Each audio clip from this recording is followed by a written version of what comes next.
This is another iRaw podcast. We podcast to make the world a better place for animals.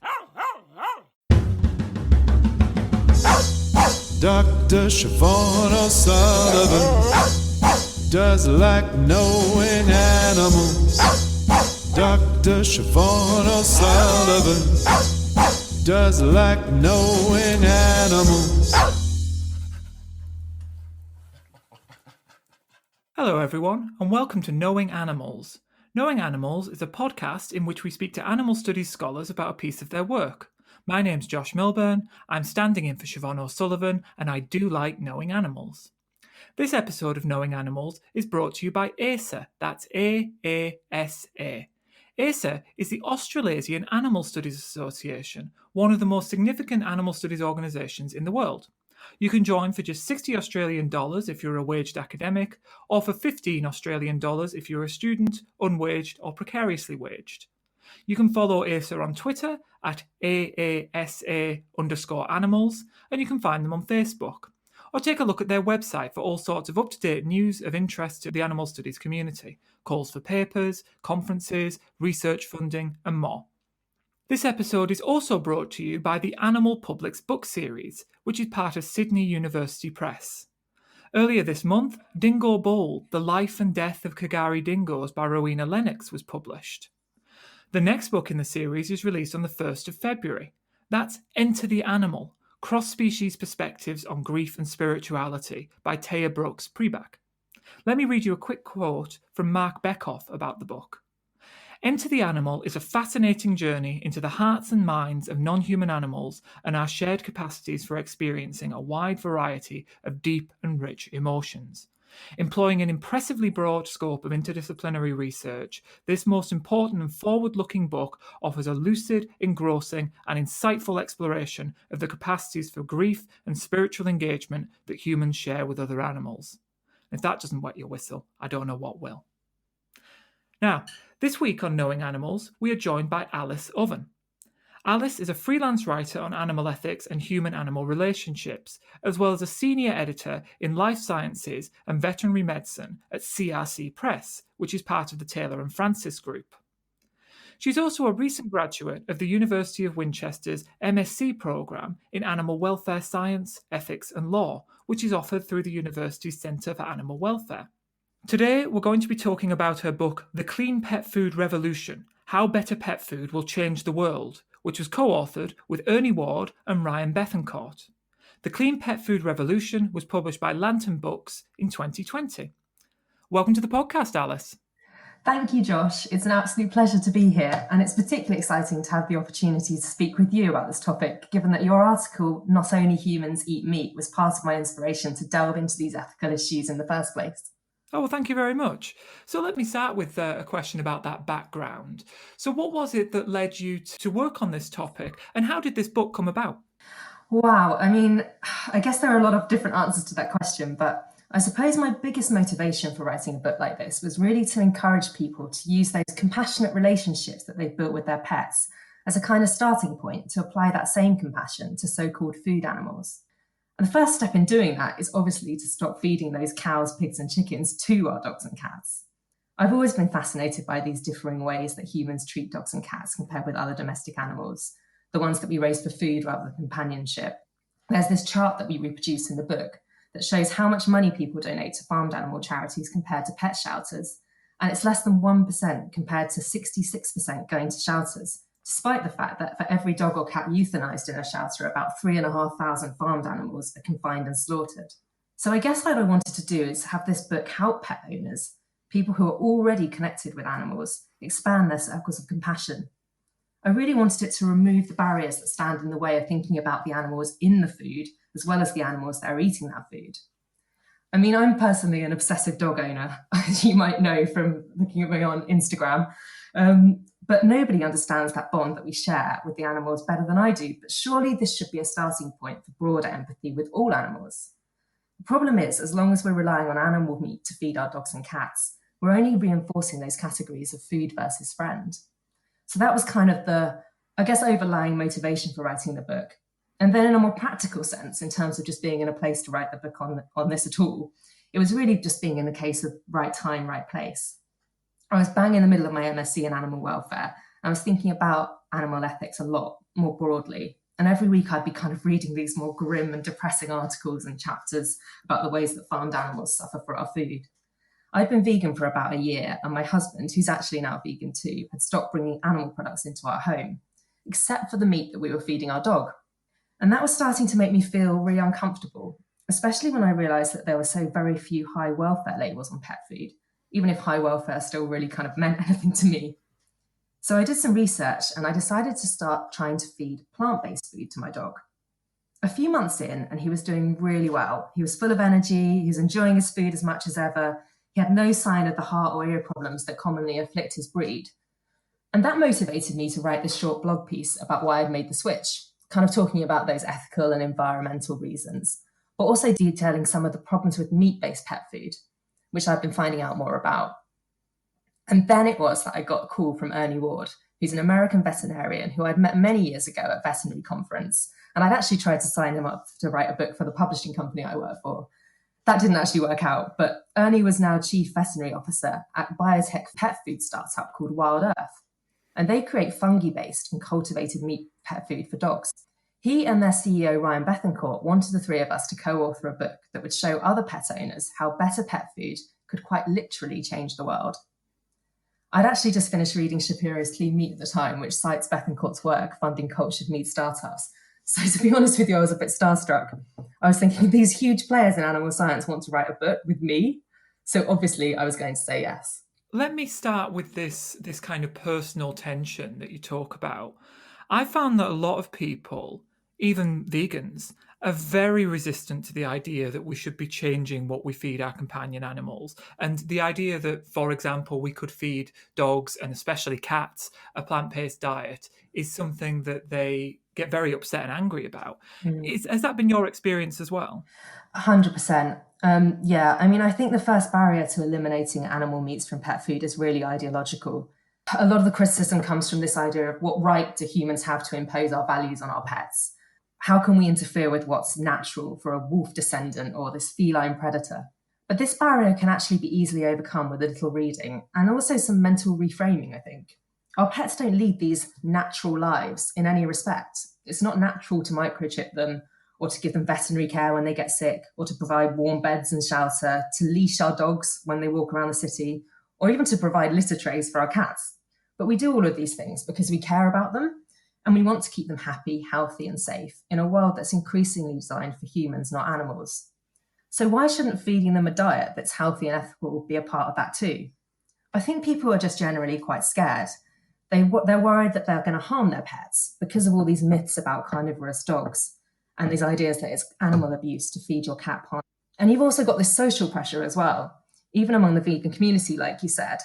You see that feeding your pets meat is widely accepted as necessary.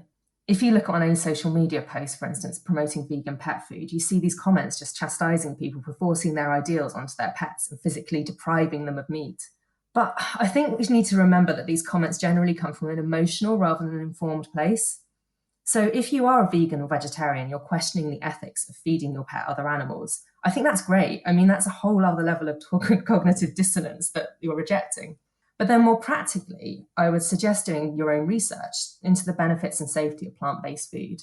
One really good resource actually for people is Professor Andrew Knight's website, veggiepets.org, which is fantastic. It just has a list of all the different articles, the research evidence, everything that shows that vegan pet food, in inverted commas, is actually a really good thing to feed your pet, and actually probably a lot healthier than meat-based pet food. I would also suggest not making a giant leap immediately because your pet's not going to be used to eating plant-based pet food. So try phasing out that animal meat gradually and just see how your pet responds. And there are so many nutritionally complete plant-based options out there now. So if your pet doesn't like the first one that they try, don't just write them all off. My own dog actually took several different brands to find one that he really liked and did really well on. Explore all the options, don't be scared, and basically just do your own research, really. Yeah, thanks. So your advice to any pet owners, as you say, or I might say guardians, and I know you talk about that distinction in the book, but anybody who lives with a dog or a cat, or perhaps other animals as well, would be to be very open to the idea of switching them over to plant-based food. Yeah, absolutely. And I think the term pet owner is obviously quite problematic, and we do use the term pet and pet owner in the book. I think acknowledging really the fact that our pets are not free beings. We do own them as much as we like to think of ourselves as guardians. Ultimately, our pets are not free, and they are under our control, and they have to do what we say. They have to, we have to look after them for them to be able to survive in our world. And that really does include what we feed them. Your cat may go out and hunt small birds and so on, but that's not their main diet. We're in control of their diet, and we have a responsibility, I think, as guardians or pet owners, whatever you want to call us, to give them the healthiest food possible, but also to make sure that food is causing the least harm possible, whether that be to other animals or to the planet more broadly. Yeah, and this point about healthiness or healthfulness of plant-based pet food is something that comes up again and again in these conversations. So I wonder if you could speak to that a little bit. Are you of the view that a plant-based diet is as healthy for dogs and cats? Are you of the view that it is more healthy? Or are you perhaps of the view that it's different for dogs and for cats? I think dogs are more straightforward for sure. Dogs are actually omnivores as opposed to obligate carnivores. I think that's something that a lot of people don't necessarily realize, that dogs have evolved over many, many thousands of years to be able to digest the starches in plant-based diets. So dogs can actually thrive. They can get all the nutrients they need from plant-based food without supplementing. And actually for dogs, there are a million different health benefits from feeding vegan food. So there's a lot of scientific evidence that shows that feeding plant-based food can improve overall health and vitality. It can fight infection. It's actually a good way of reducing allergies. Most common allergies are meat. So if you take the meat out of your pet food, you might find that your dog's skin improves. They might have thicker, shinier coat. They also help dogs lose weight, and obesity is a massive big deal at the moment. 51% of dogs in the UK are overweight or even obese, and that means they're at risk from diabetes, arthritis, kidney disease, cancer. So obviously fighting that is a huge thing. And cancer as well is a really big deal. It's estimated that 1 in 3 pet dogs will develop cancer today. And actually, the meat in pet food, there's some evidence that that might be responsible for that to some extent too. So taking that meat out, it's got a million different health benefits. It's a really good thing to do. Anecdotally as well, you read a lot of accounts from owners of dogs on plant-based diets who say they've never been healthier. You can just do a little bit of research and see that. So yeah, I mean, again, I would direct people to veggiepets.info for the real science behind this. But certainly research shows that meat eating has really been linked with various bad things, and plant-based food is a really good solution. I think for cats are a little more complicated because they are obligate carnivores, which means that they cannot get all the nutrients they need from plant-based pet food. They need to be supplemented. That includes taurine, which I think is something that a lot of people will cite and they know of, saying for a reason why it's cruel, it's abuse to feed your cats plant-based food because they don't get the taurine. But actually, it's so long as that plant-based food is supplemented with the right vitamins, the right minerals, the taurine, that plant-based food should be absolutely fine for your cat. It's interesting, and we explore this in quite a lot of detail in the book, but actually a lot of meat-based commercial foods for cats on the market have the taurine supplemented. It's not actually real taurine from meat. It's artificial taurine that's been added. So, and a lot of the vitamins as well are supplemented. Actually, it's not that different. What you might find and might be more of a challenge for cat owners is getting their cats to enjoy and eat the food. Obviously, cats are stereotypically a lot fussier eaters than dogs. And I think that is a lot of people's experience. Sprinkling nutritional yeast on the food can encourage them. I think it is definitely more of a challenge though. And one of the things that we explore in our book is alternatives that might offer a solution in the future for cats. Things like cultivated meat, cultured meat, which other people might know as lab-grown meat, which means that you create real meat, but without any of the cruelty. So no slaughter, the meat is grown outside of an animal's body. the benefits of cultured meat are really exciting. And I think that's just a whole other topic in itself. Hopefully the future holds a lot of different solutions and a lot of different options for cats and dogs. Yeah, absolutely. And that brings me quite neatly to what I was going to ask about next. For me, some of the most exciting parts of the book are when you're profiling these small companies or researchers who are exploring kind of very different ingredients that we could include in pet food. So one of them is cultured meat. Another you talk about quite a lot are invertebrates and insects. So could you explain what you mean by clean pet food in the title? Yeah, so clean pet food can mean any number of things, in that basically clean pet food is something that does not involve the slaughtered bodies of other animals. So it might be plant-based food, it might be meat that has been grown outside of the body as an animal, as I just mentioned, so cultured meat, lab-grown meat. The insects thing is an interesting one, and I think that chapter is really... It's more of a question, that chapter. We discussed the different ideas around feeding insects, the ethics of that, the environmental benefits, but also the challenges. It's still a subject where I'm quite on the fence in terms of feeding insects. I don't personally like the idea of feeding any kind of sentient being, and I think there's a high chance that insects are sentient in some way. It does worry me. So I think my preference would generally be to try cultured meat or plant-based food. But I think insect-based food can be a nice transition for people who are worried about feeding vertebrate meat and want to kind of phase that out. And it can be a sort of step towards feeding plant-based food if you're a bit nervous about that. But yeah, I think clean meat is something that we explore as cell-based cultured meat. I guess meat where you're getting all the benefits of normal meat. Normal meat is probably a bad word, conventional meat, but you're not harming an animal. You can also make it much healthier, I think, because when you grow meat in a lab, you can remove all those contamination that you get at the slaughterhouse. You can make sure it's lowering cholesterol, all those different things. So there are a lot of different benefits to feeding cultured meat too. I think there's still a lot of challenges. I know that recently in Singapore, they've actually created the first cultured meat that can be actually on the market. And there's also some ideas that we explore in the book that maybe cultured meat could get there for pets before humans, just because it doesn't have to look like a steak. If you're feeding your dog cultured meat, it can look just like a sort of mushy dog food. It doesn't have to look like a steak or something like that. So that's an advantage and could help it get to the market quicker for pets. So yeah, there's lots of different interesting things and lots of companies doing really exciting things with cultured meat because animals are one of them. Wild Earth, who I mentioned before, who my co-authors work for. And then you've also got some of the human meat, cultured meat creators that we talk to in the book as well. People like Finless Foods, Shiok Meats, and then also there's Bond Pet Foods who are creating cultured dog food, and they're quite ahead of the game on that as well. So definitely worth checking out. So yeah, lots of really exciting startups. I think we're going to be seeing a lot more of this in the future.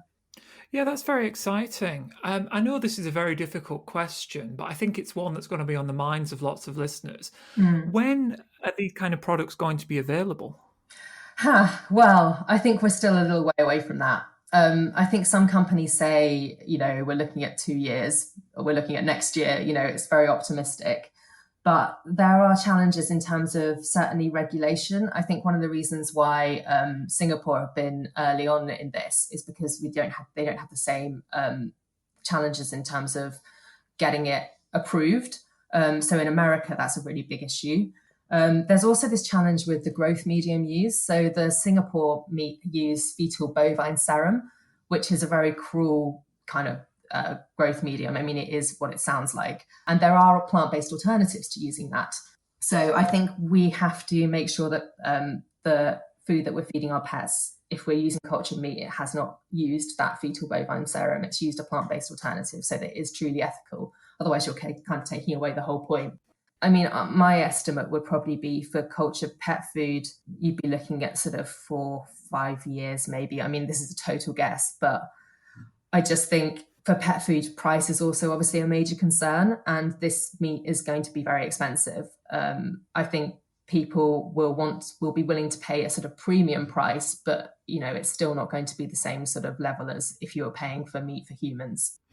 Yes, and you finished the book on actually a very optimistic note as well. You say that the clean pet food revolution will be won for our planet and all of its animals.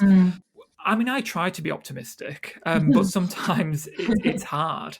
So I just wanted to ask, what gives you the kind of faith that this is something that is coming and is definitely going to make a big change? I just think there's a real appetite. I mean, no pun intended. I think there really is a real appetite among pet owners for feeding their dogs more healthily and their cats, and just also increasing awareness of what meat is doing to the planet, and also that our pets are a part of that. The planetary thing is really, I know that it might not be the major concern for people who are doing this for animal welfare reasons, but obviously we all share the same planet. And I think the impact of pet food, meat-based pet food on the planet is so significant, and people are sort of waking up to that. So, I mean, in 2017, there was this paper by Gregory Okin, which showed that roughly a quarter of calories from all animal meat consumed in the US are now eaten by pets. That actually means that basically, if you put all the dogs and cats together in their own country in America, so all American dogs and cats had their own country, it would actually be fifth in terms of global animal meat consumption. So that's a huge amount of meat being eaten by our pets.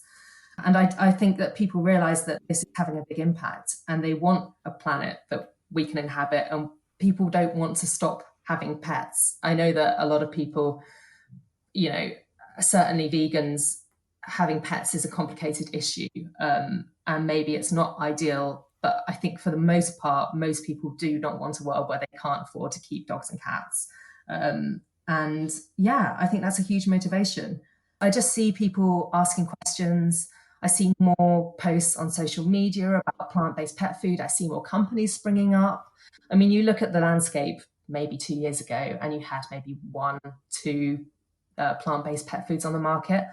Now you have, 20, 30 available in the UK. It's amazing. And they're just more and more all the time. I've actually been doing some writing for a new London-based plant-based pet food that are launching next month. And they're really exciting wet plant-based pet food, which is quite new. I think there's just more options. And the more options we have, the more easy it's going to be for people to make that switch, and the less controversial as well. So I'm excited. I think there's definitely hope. Now, I invited you onto Knowing Animals to talk about the clean pet food revolution, but I also wanted to ask you a little bit about your work in publishing. So could you quickly introduce us to your role? Yes, absolutely. So I work for Taylor and Francis, who are on the book side. So Taylor and Francis also do some journals, including some animal welfare journals, actually. But they also have a books arm. So they have the Routledge side of the list, which is social science. And also the pure science imprint, which is CRC Press. And that's where I work. I work as senior editor for life science and veterinary medicine, which means that I am in the very privileged position of being able to sort of shape my own book portfolios within those areas. So since I've been doing my MSc in animal welfare, those lists have taken on a decidedly more animal welfare turn. I'm not sure if my bosses have noticed that. And I've actually just launched a new series called CRC One Health, One Welfare, which really looks at those kind of interconnections between human well-being, animal health and welfare, the environment, and really emphasizes the importance of interdisciplinary collaboration and finding solutions. So that spans a really diverse range of disciplines. It looks at veterinary medicine, zoology, public health, conservation, and the books target everyone from academic researchers to professionals like vets and on-the-ground practitioners and policymakers, and also graduate level students. So it's really broad. I'm really keen to get as much sort of interdisciplinary research in there. I'm looking at textbooks, professional guides, reference works. So yeah, so far we have a really exciting book that's just come out called Animals, Health and Society, which looks at those interconnections. It's full of really positive solutions, real actions that people can take to make life better for animals and humans on this planet. There's another one coming out on climate change and animal health. And then I've got a couple of books on sort of bond-centered veterinary practice, how you apply one welfare in veterinary practice, the role of the vet in all of that. I've also got some really exciting animal behaviour books coming out next year as well. So a book on demystifying dog behaviour for the veterinarian, which is by an author called Kendall Shepherd, who works on the legal side of things. And that's a fantastic book. I mean, that book is really not just for scholars, it's for veterinarians, it's for anybody who looks after a dog. I think it's just sort of game changing. So yeah, some really exciting books also on the ecology side as well.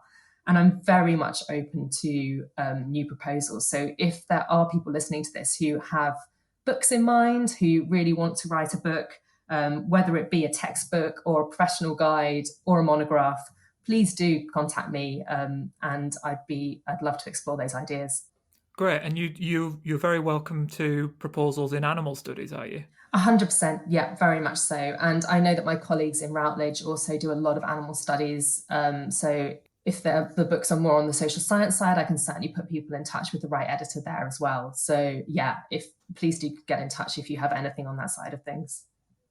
Great. Well, it's fantastic to know that there is a potentially sympathetic ear at Tim and Francis. Yeah.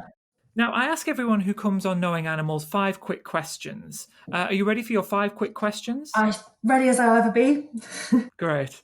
Can you recall the first piece of pro-animal scholarship you ever read? Yeah. So, I mean, can I have a novel? Is that okay? Yeah, a novel's okay. Absolutely. Okay, great. So I'm going to say A Beautiful Truth by Colin McAdam. It's about a childless couple. They adopt this baby chimpanzee and they bring this chimp up like a son. And this obviously doesn't end very well. He reaches maturity. There's this kind of violent episode in the book. And then the chimpanzee is sold into this HIV research facility. And part of the novel is actually narrated by the chimpanzee in what they call sort of his language. And this was really slated in some of the reviews, but I found it incredibly effective. And I've read these other pro-animal novels before, but this book was really the first one to show me sort of animals suffering through the eyes of an animal, as opposed to some sort of kind of anthropomorphized version of an animal. And there are lots of books that describe animal pain in human terms. And this book really gives the chimpanzee this language of his own. And it places the reader literally behind the chimp's eyes. And it forces us to experience pain from his perspective. It's absolutely gut-wrenching book. I read it maybe 7 years ago, and I still kind of catch my breath when I think about some of the scenes in it. It completely changed my perspective on the use of animals in biomedical research as well. I started asking questions like, is this really necessary? Why aren't we doing more for these animals? What sort of protections actually exist for them? So it was an incredibly powerful book to read. And it really just kind of kicked off my interest in animal rights, animal welfare, and all of that kind of thing. Thanks. I think that's a great answer. Can you recall the first piece of pro-animal scholarship you ever wrote? I wouldn't necessarily describe it as scholarship, but the first real pro-animal blog piece I wrote as part of my MSc was probably quite an interesting one. It was about the British Ecological Society's decision not to serve red meat at their 2017 annual meeting. They did that for environmental reasons, which was something I wholeheartedly supported. And I just attended a conference where an academic had stood up and he'd properly raged against this decision, sort of saying that it was unfair on people who wanted to eat meat and so on. And my blog was a fairly heated reply to his objections. I remember it really clearly because mortifyingly, the academic in question immediately commented on the blog piece after I wrote it, and he must have had a Google alert on his name or something. I think that was the moment that I realized that you really have to be careful what you say on public platforms. Even if you don't think that anybody's reading your work, they might be. But that was definitely an interesting one. Yes, good. An important lesson for us all, I think, as well. Yeah. So if you had to name one animal studies scholar who's had a big impact on you, who would it be? I think for me, it has to be Mark Beckhoff. His Emotional Lives of Animals was one of the first books I read after I became vegan. And it really turned what was, I guess, initially quite a mindless dietary experiment into a lifelong commitment to animal rights and welfare. I think Mark Beckhoff is so good at showing everyday readers the complexity of the inner lives of animals, their social sophistication, all the ways that we willfully misunderstand them as well. And I also really like how you can track his development in his books, from this kind of interested animal ethologist to this animal rights activist who really doesn't care what people think anymore. Maybe he wouldn't say that, but that's kind of the impression I get when I read his books. I think his recent work, The Animal's Agenda, is so brilliant. And I was actually lucky enough to meet Mark in Boulder after a work conference I went to in Denver a few years ago, and we've since become friends. which is, I guess, what everybody dreams of. And I think sometimes it's really scary as well, meeting writers you admire in case they turn out to be awful. But actually, Mark was just as lovely a person in real life as he comes across in his books. So that was a big relief. I found this with people in the animal studies community as a rule, people whose work I really admire. I'm very lucky in my line of work as an academic. I get to meet a lot of the people whose work I admire. And I found, without exception, every one of them has been as wonderful in person as you might hope, which is really wonderful. And it's not the case in other disciplines, incidentally. No, absolutely not. No, I think we're very lucky. What do you think is the most important thing that academics can do for animals? I think just disseminate their research, get it out there. Obviously, academic papers are hugely important for providing evidence that influences policy, teaching, guidelines. And I'm not just saying that because I work for an academic publisher, but I think we also need to change the way that ordinary people think about and interact with animals. And those people aren't necessarily reading journals. I think most pet owners, for instance, aren't going to be reading the Journal of Applied Animal Welfare Science. And if they are, then they're probably not the people that we need to worry about. So I would encourage academics to explore other ways of publishing their work too, whether that be blogs, social media, podcasts like this one, or even magazines and newspapers. I think that pro-animal research is inherently interesting and people are interested in animals. So it really shouldn't be that hard to make that research accessible and fascinating for the kind of everyday person. I think that's the most important thing that people can do.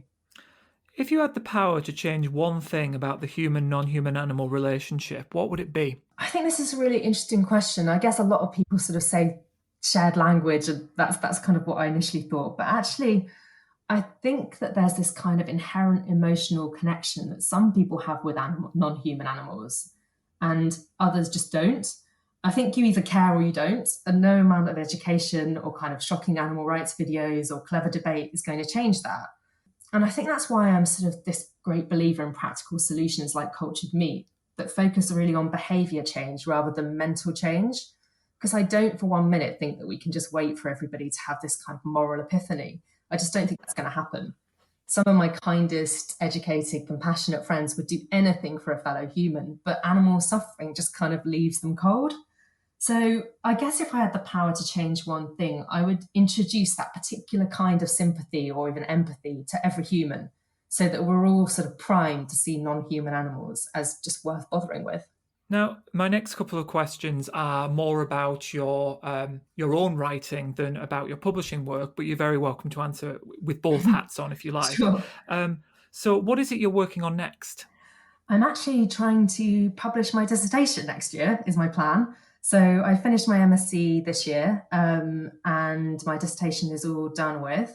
I gathered data from over 700 dog and cat owners across the world just to find out how they currently feed their pets and whether they'd be willing to feed cultured meat in the future, and also what their main concerns were about doing so, how they felt about meat and pet food generally, and so on. And I won't give too much away, but I think really the future is looking good for cultured pet food, and that's one of the reasons why I am quite optimistic.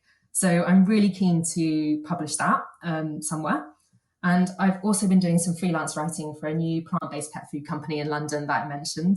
And I'm really excited about that. So I'm doing some blog posts for their website. And how can people find out more about your work? So I have a blog at www.aliceanimalwelfare.com. And I post articles and I link to my other published work there. So yeah, that's pretty much where I post everything. And obviously also the Clean Pet Food Revolution. Please read it. That's where we can find out about what we're doing. Well, thanks so much for joining us for this episode, Alice. Thank you for having me. It was really fun. And thank you, listeners, for joining us for Knowing Animals, the podcast where we talk to animal studies scholars about their work.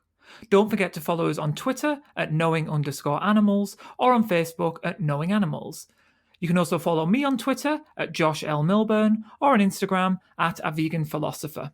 Also, don't forget to tell others about us and to review the podcast on iTunes and on other podcast providers. Reviews make it easier for others to find us.